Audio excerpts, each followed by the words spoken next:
ঈশ্বর আব্রাহামকে একটি পুত্র সন্তান দেবেন বলে কথা দিয়েছিলেন এবং সেই সন্তান থেকে বহু সন্তান হবে, যাদের মধ্য দিয়ে পুরো পৃথিবী আশীর্বাদ লাভ করবে।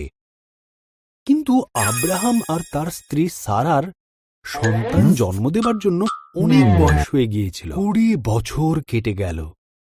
আব্রাহাম এখনো ঈশ্বরের প্রতি স্থির বিশ্বাস রেখে চলেছে।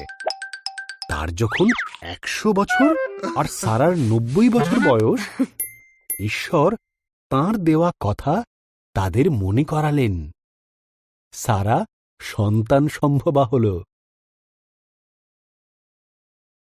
তাদের সন্তান যখন জন্মালো, সারা এত খুশি হল যে আনন্দে হেসে ফেলল। আমার এই হাসি ঈশ্বরের দেওয়া, সে বলল। সুতরাং তারা তাদের সন্তানের নাম দিল ইসহাক, যার মানে সে হাসে। ইসহাক যখন বালক, ঈশ্বর আব্রাহামের মহা পরীক্ষা নেবার জন্য তাকে মরিয়া পর্বতে নিয়ে গিয়ে ঈশ্বরের নামে বলিদান দিতে বললেন। আব্রাহাম বিভ্রান্ত হল, কিন্তু তবুও সে ঈশ্বরে বিশ্বাস রাখল। ইসহাক কাঠের গোছা বইল, আর আব্রাহাম নিল ছুরি আর মশাল। একসাথে তারা পাহাড়ে চড়তে লাগল। বলিদানের মেষশাবক কোথায়? ইসহাক জিজ্ঞাসা করল।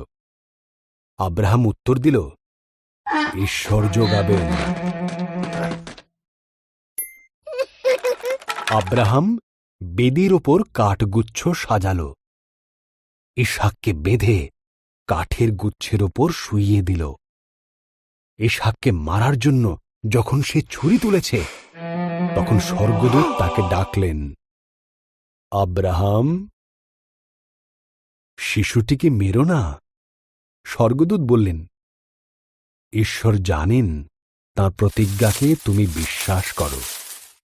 ওই দেখো, ঝোপের মধ্যে একটি মেষ শিং আটকে ছটফট করছে। ওকেই ঈশ্বরের নামে উৎসর্গ করো। আব্রাহাম তার ছেলের পরিবর্তে মেষটিকে ঈশ্বরের উদ্দেশ্যে উৎসর্গ করল। এই জায়গার নাম সে রাখল ঈশ্বর যোগাবেন, কারণ ঈশ্বর বলির পশু যোগান দিয়েছিলেন। ঠিক যেমন ঈশ্বর বলেছিলেন, তাঁর দেওয়া কথা তিনি রাখলেন।